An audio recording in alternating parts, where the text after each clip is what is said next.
Claire's in Kennington. Claire, what would you like to say? Oh, hi. I think that in a way you're a bit guilty of this false news thing. You've been reporting about the time of the queues, which is actually shorter than it's being publicised, and it's been sensationalised. Because I've read some of the stuff online today. Admittedly, I don't buy newspapers very often anymore. And I don't think they're having a massive go at Meghan Markle. I think they're just pointing out that that's what happened. And from my point of view, I'm not a royalist. I'm not a particular. I like to watch these things because I think they're sort of majestic and the historic importance.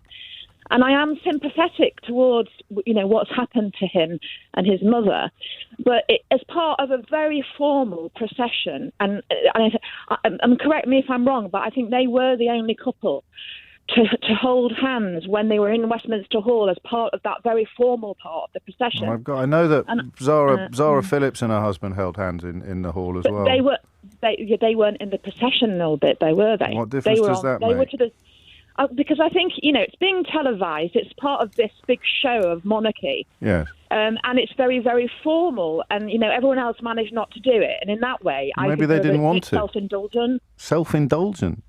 Yeah, I think it's a bit self-indulgent to feel the need to hold hands when they're part of such a formal bit of the procession. Is there a place we can go to find out when it is and is not acceptable to hold hands with your wife? Because I'd hate to get it wrong myself at a family funeral. I know it must be absolutely horrendous. But where do you get your where are you getting your guidance from on this?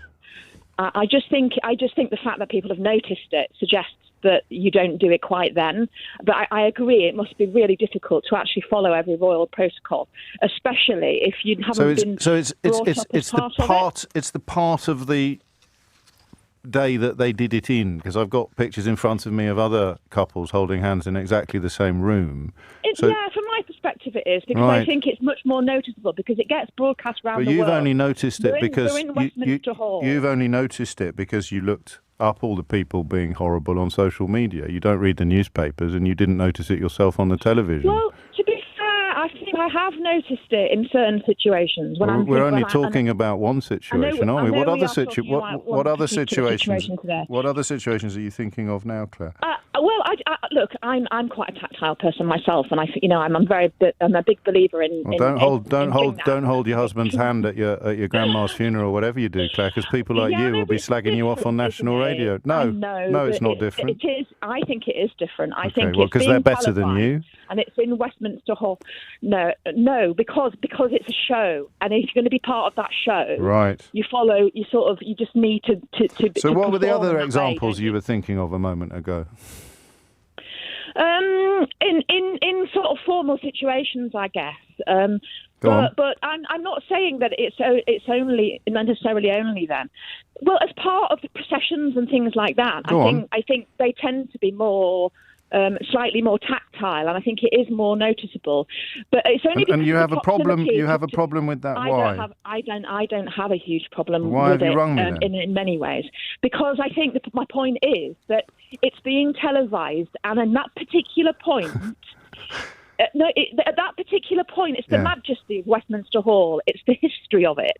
Yeah. And they are very formal, aren't they? That's the way they do it. Yes, but I mean, and some of it is horrible, and it was horrible that he had to walk behind his mother's coffin. Here is Zara and Mike Tyndall walking up exactly the same room, holding hands. Come on, James. I've already made that point. What point is it you think you've made? That they did it 10 minutes earlier, so it's okay. If they'd done it 10 minutes later, it wouldn't be. They're not part of the formal procession, and it is formal, and therefore be formal. That's my point. Okay. And finally, my point again is where does one go to find this guidance? I mean, on what basis are these people deciding that it was inappropriate behaviour? Well, I think I agree with you that it must be a minefield. Also, if he's not allowed to wear his uniform, is he still subject to all the other protocols as well? I don't think anybody actually knows the answer to that, do they? Well, you do. No, I don't know the answer to it. Well, here you are. I know, but you're trying to make it very sort of black and white. Or, no, I'm not. I'm to the other. I'm quite the opposite. I'm trying to understand why anybody would ever have a problem with two people holding hands. Because I just think that was just such a formal occasion that you just need to not do it. What do you think the Queen would have said? I think she's very politic, isn't she? And so I'd like to hold hands with my wife. I'd like to hold hands with my wife, Grandma. Is that okay with you? Maybe if she'd have been there, they wouldn't have done it. I don't know. If she'd been there, there wouldn't be a funeral, Claire. I think we can all agree on that. But if she was asked her opinion by her grandson, who said, "I'd really like to hold Meghan's hand at this point in proceedings. How do you feel about that?" What do you think she would have said? I don't know. But do you think she would have said, "Well, let's check with Claire. Let's check with Claire in Kennington"? No, I've told you I don't know the absolute answer to when you shouldn't. I think you do, really. I think it's your grandma's funeral and you want to hold your wife's hand.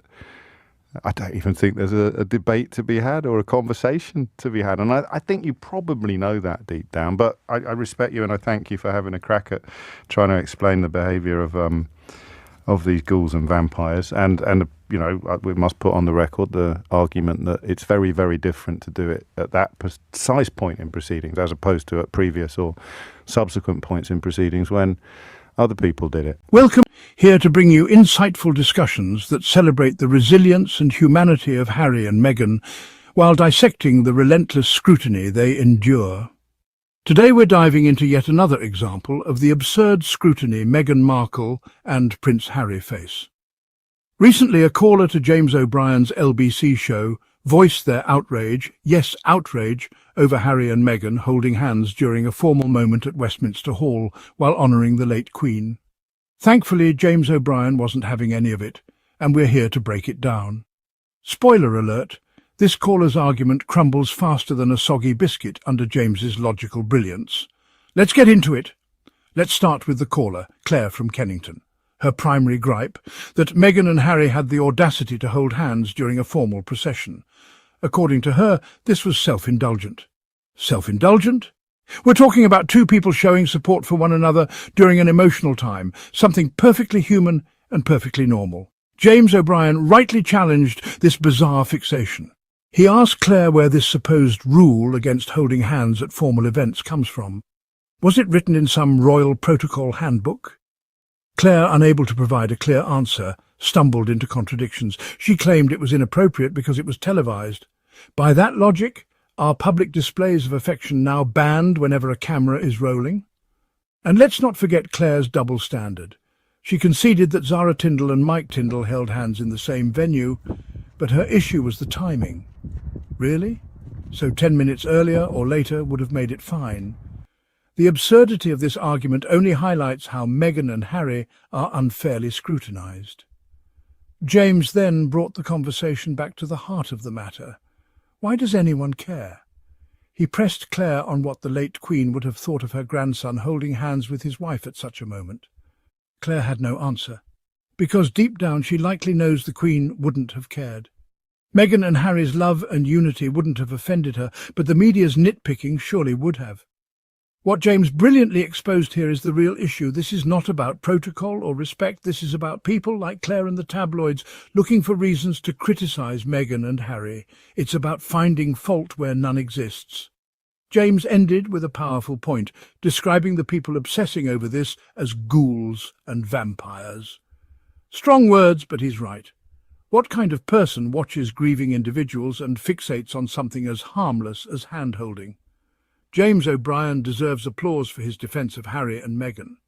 He didn't just refute Claire's arguments, he exposed the absurdity of policing such a personal and intimate act. His ability to stay composed, logical and compassionate throughout the conversation is an example of how we should all approach baseless criticism, with facts and empathy. James reminded us that in times of grief, holding the hand of a loved one is not just appropriate, it's essential. Harry and Meghan's gesture was not a breach of protocol, but a testament to their love and resilience. In the end, this exchange highlights a bigger issue, the relentless scrutiny Harry and Meghan face for simply being themselves. It's a lesson for us all, to lead with compassion, to call out negativity when we see it, and to stand up for those unfairly targeted. Thank you for watching. Let's continue to support love, humanity, and truth. As Romans 12:21 says, "Do not be overcome by evil, but overcome evil with good." If you enjoyed this video, please like, share and subscribe. For those wishing to support us further, Donations can be made via Super Thanks. Stay inspired, stay informed and stay kind. Until next time.